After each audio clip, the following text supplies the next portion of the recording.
Takže čus lidi, já jsem Olimík 631 a vítejte u mýho videa Můj kryt. Hodně lidí se ptá asi, co mám s okem. Já jsem narazil do stolu. No prostě o roh sesral jsem. Takhle jako, tak mám takhle oko fialový. Tak a jdeme k tomu krytu. Je to takovýhle kryt na HTC Desire 610. Jo. To pak, když navlíknu na telefon. Ale ten, kdo má HTC Desire 610, tak to má výhodu.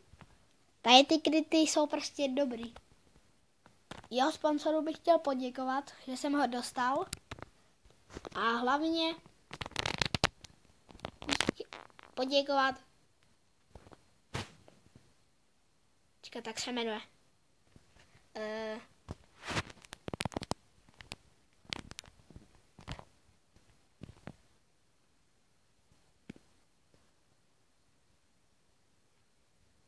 A chtěl bych poděkovat Nikitovi, s tím jsem minule točil video na YouTube. Tady máte moje číslo.